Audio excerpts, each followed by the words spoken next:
Selamat datang di Dhaka, kota berpenduduk 20 juta jiwa, yang jalanannya begitu sempit, sehingga dua becak saja sulit berpapasan. Di sini, lampu lalu lintas tidak berfungsi, tidak ada trotoar, dan bahkan mobil pun terjebak macet selama 6 jam sehari. Kota ini tumbuh, tetapi tanpa rencana. Setiap tahun, jutaan migran dari utara negara datang ke sini, melarikan diri dari banjir dan kelaparan. Mereka membangun tempat tinggal dari terpal dan potongan logam di atap dan di sepanjang rel kereta api. Akibatnya, Dhaka menjadi salah satu megapolitan paling padat penduduk dan paling kacau di planet ini.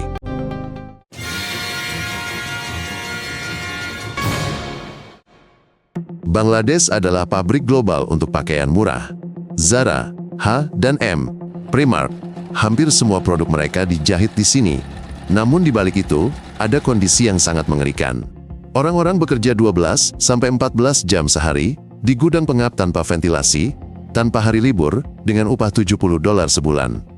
Terkadang bangunan runtuh, seperti yang terjadi pada kompleks Rana Plaza, di mana 1.100 orang tewas tertimbun reruntuhan. Tidak ada yang memberikan kompensasi apapun kepada para korban, mereka hanya membangun gedung baru. Orang-orang terus berbondong-bondong ke sana karena mereka tidak punya pilihan. Di jalanan Dhaka, mengemis pun lebih sulit daripada bekerja keras di pabrik garmen.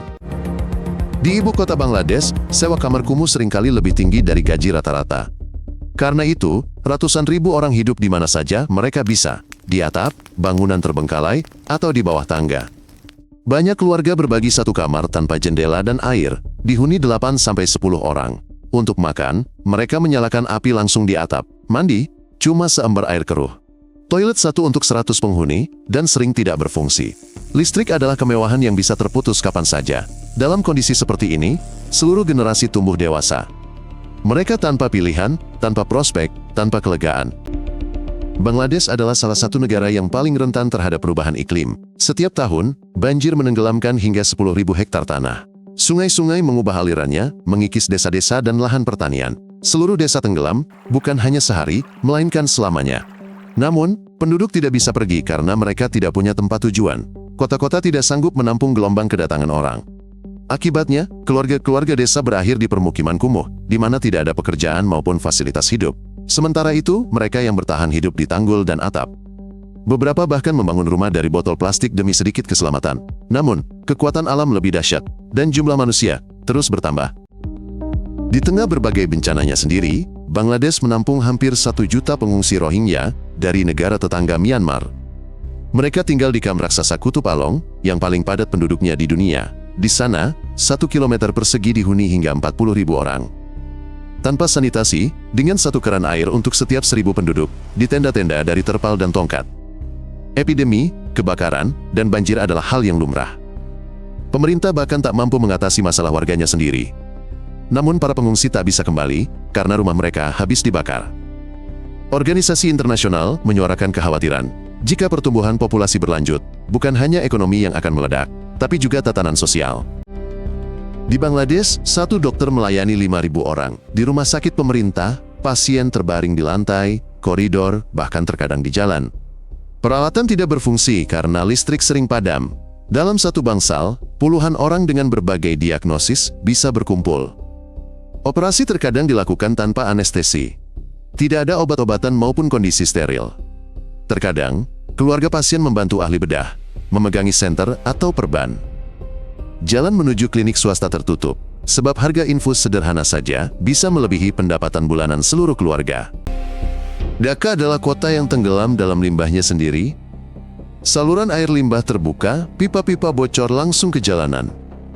Di banyak daerah, tidak ada sistem terpusat sama sekali. Air limbah mengalir ke selokan di bawah kaki.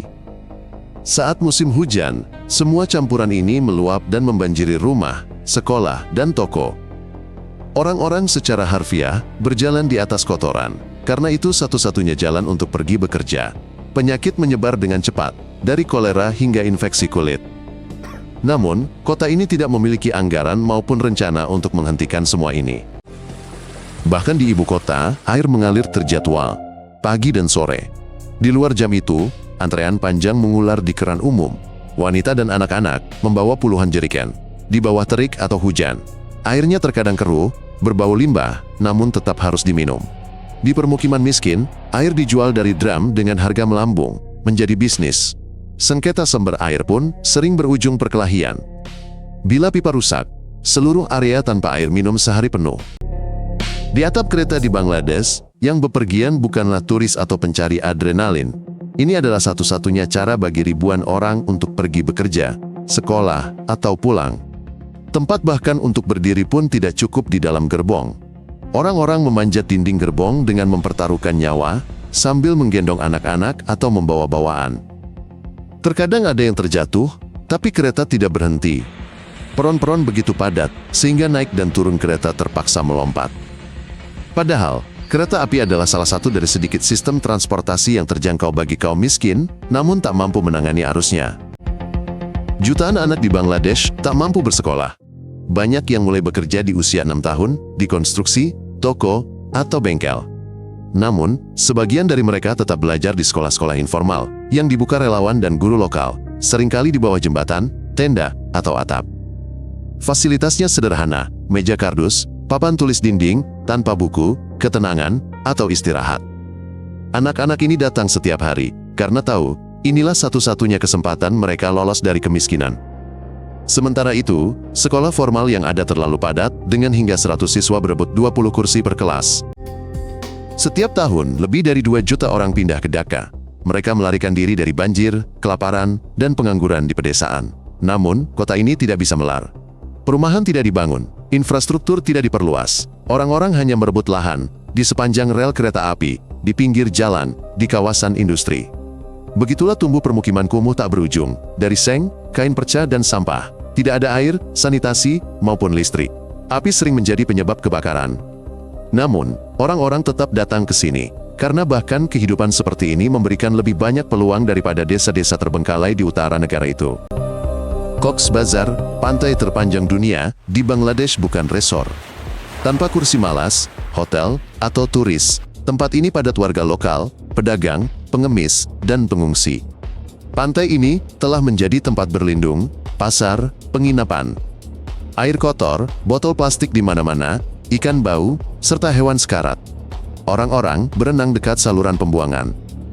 Pariwisata di sini cuma nama di papan. Turis pasti kabur sejam, karena pantai ini telah lama jadi zona bertahan hidup, di bawah terik matahari dan hiruk-pikuk pedagang.